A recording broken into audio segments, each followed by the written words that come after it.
Hello प्यारे विद्यार्थियों, आपका फिर से स्वागत है हमारे YouTube के चैनल में English by Rekha ma'am. Dear student, as you know that in our YouTube channel we are going to discuss about noun and its kind, and today we are going to discuss about pronoun and its parts। तो आज समय नहीं गवाते हैं और अपनी video शुरू करते हैं और बात करते हैं प्रोनाउन के बारे में। प्रोनाउन जो होता है आपका पार्ट ऑफ स्पीच का सेकेंड इंपॉर्टेंट टॉपिक होता है, जो बहुत ही ज्यादा इंपॉर्टेंट होता है, इसलिए आप लोग बहुत ध्यान से सुनिए। ठीक है, तो सबसे पहले बात करते हैं प्रोनाउन होता क्या है।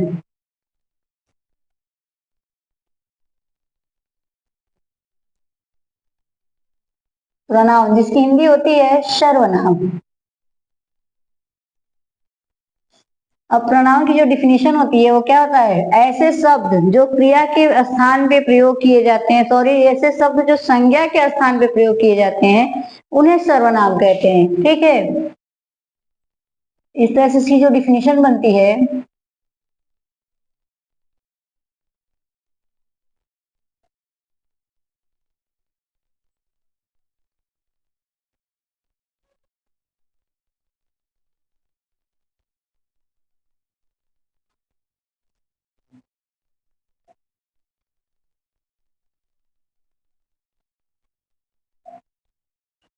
Pronoun are those word which are use in place of noun, यानी सर्वनाम ऐसे शब्द होते हैं जो संज्ञा के स्थान पे प्रयोग किए जाते हैं। For example,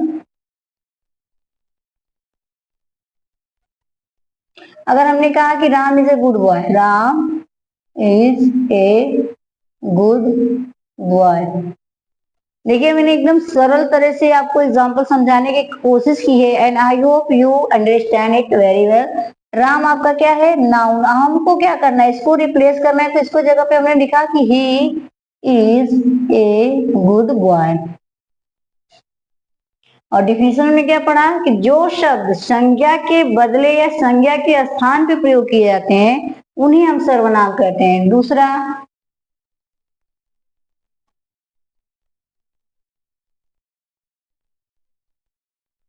Sita is my sister. अब देखिए, सीता को रिप्लेस करेंगे तो इसके जगह पे कर दे सकते हैं सी is my sister.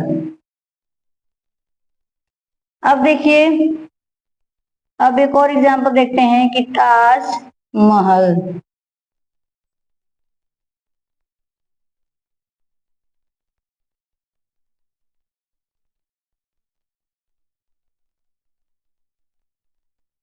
Taj Mahal a beautiful building. अब ताजमहल को हमको क्या करना है? ये एक नाम है, इसको रिप्लेस करना है, इसलिए यहाँ पे करेंगे इट लगाएंगे। इट इसलिए लगाएंगे क्योंकि हमको पता है कि जिसका जेंडर होता है उसका ही से इट होता है, लेकिन जिसका जेंडर नहीं होता उसको हमको क्या लिखते हैं? इट लिखते हैं। तो इसको हम बोलेंगे it is a beautiful.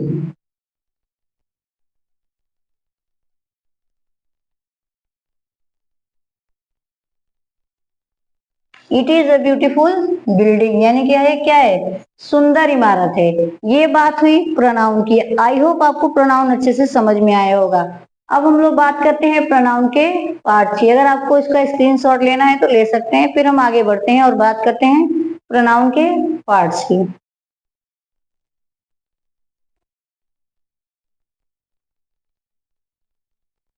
Well, come to the point. अब हम लोग बात करेंगे kinds of pronoun. Kinds of,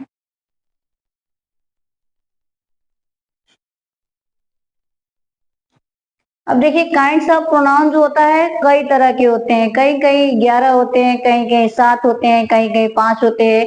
यानी कि कोर्स के अकॉर्डिंग, यानी कि बच्चों की कैटेगरी जैसे होती है। ग्रामर सेक्शन जो होता है कई पार्ट में डिवाइड होता है। 1 से लेके 5th तक का अलग होता है, 5th से लेके 8th तक का अलग होता है, 8th से लेके 12th तक का ग्रामर सेक्शन अलग होता है। तो उसके अकॉर्डिंग जो प्रोनाउन होते हैं वो भी हमारे अप डाउन होते रहते हैं। ठीक है, लेकिन आज की वीडियो में हम बात करेंगे इसेंशियल जो आपके 7 पार्ट्स जो होते हैं, काइंड्स के प्रोनाउन होते हैं, जो बहुत ज्यादा इंपॉर्टेंट होते हैं। उसमें जो सबसे पहला आपका होता है वो होता है पर्सनल प्रोनाउन।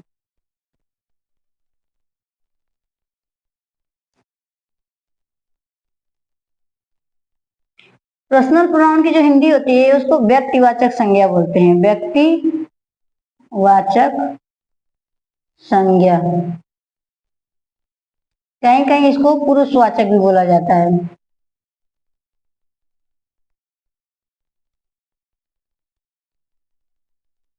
ठीक है, अब देखिए जो आपका पर्सनल प्रोनाउन होता है वो 3 तरह का होता है, इसमें 3 तरह के पर्सन पाए जाते हैं।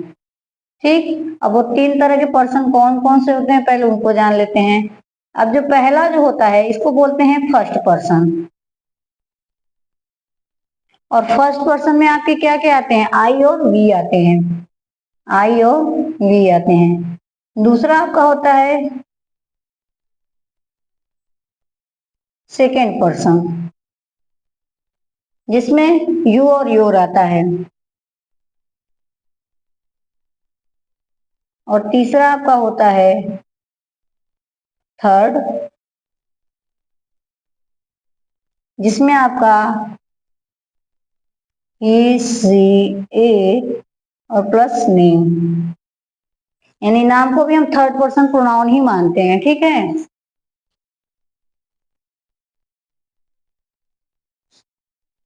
ये हमारा है पर्सनल प्रोनाउन, जिसमें होता है फर्स्ट पर्सन आई और वी होता है, सेकेंड पर्सन यू और योर होता है, और तीसरा होता है थर्ड पर्सन, जिसमें ही सी इट और दे के साथ कोई भी नाम हो सकता है।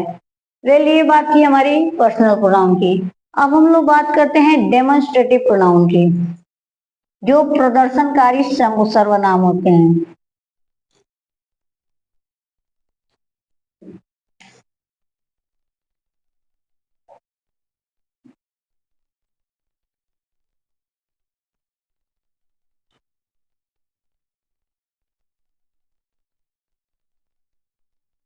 हिंदी भी जान जाइए, क्योंकि हिंदी भी जानना जरूरी होता है। प्रदर्शनकारी सर्वनाम,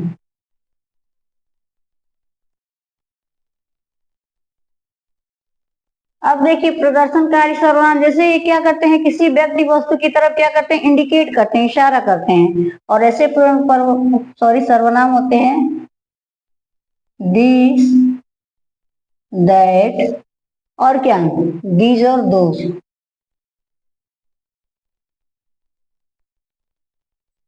अभी सिर्फ हम आपको प्रोनाउन के बारे में बता रहे हैं, जब हम इस डिटेल स्टडी करेंगे तो एक एक पार्ट के बारे में डिस्कस करेंगे। और तीसरा हमारा होता है इंट्रोगेटिव प्रोनाउन।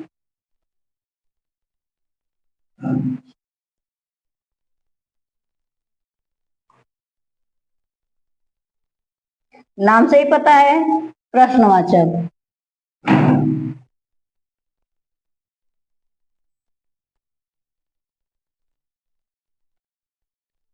अब प्रश्नवाचक सर्वनाम क्या आपके आ जाएंगे, जितने आपके क्वेश्चन आते हैं।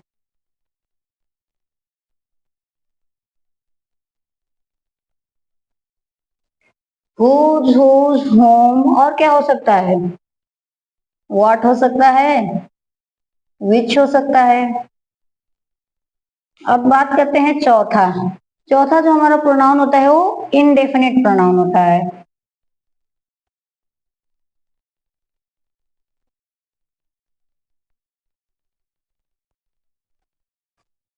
इसको अनिश्चितवाचक सर्वनाम करते हैं।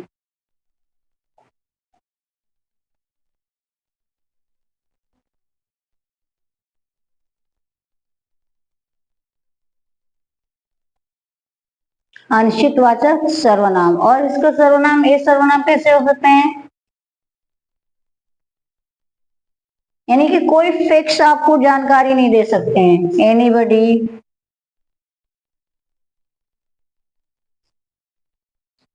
मेनी, ईच,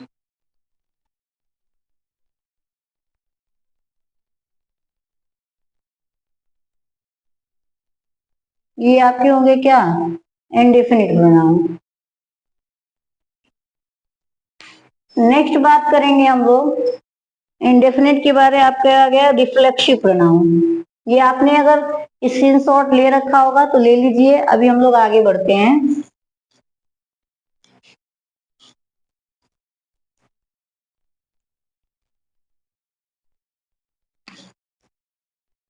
पांचवा आपका है रिफ्लेक्सिव।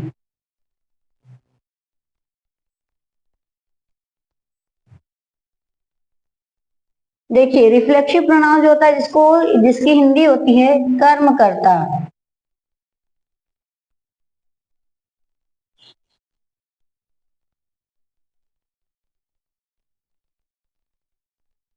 ठीक है।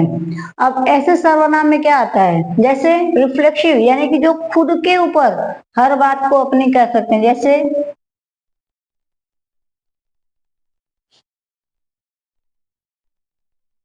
हर सेल्फ, इट्स सेल्फ, यानी अपने आप की बात हो रही है।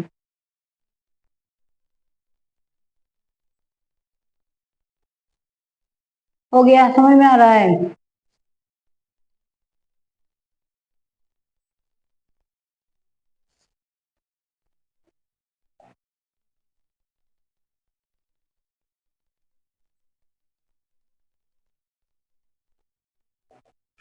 इम्फेटिक प्रोनाउंस आपका क्या बोलते हैं, छठवां है इम्फेटिक, जिसकी हिंदी होती है दृढ़ता,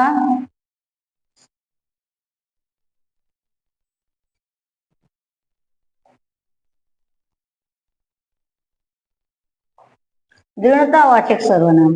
अब देखिए दृढ़ता, दृढ़ता मतलब समझ रहे हो ना, ऐसे सर्वनाम जो क्या कर सकते हैं, बहुत ही ज्यादा दृढ़ होते हैं, जटिल होते हैं। और इसके बाद एक और आता है आपका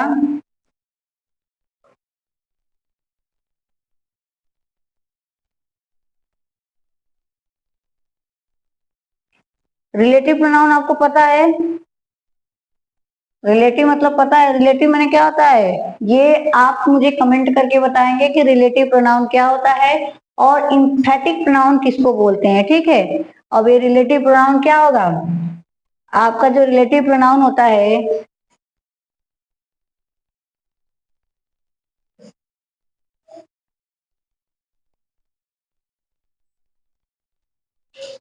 आई होप आपको आज वीडियो समझ में आई होगी, और कमेंट में आप बताओगे इम्फेटिक प्रोनाउन किसे कहते हैं और रिलेटिव प्रोनाउन का हिंदी क्या होती है। Till then thank you, good bye.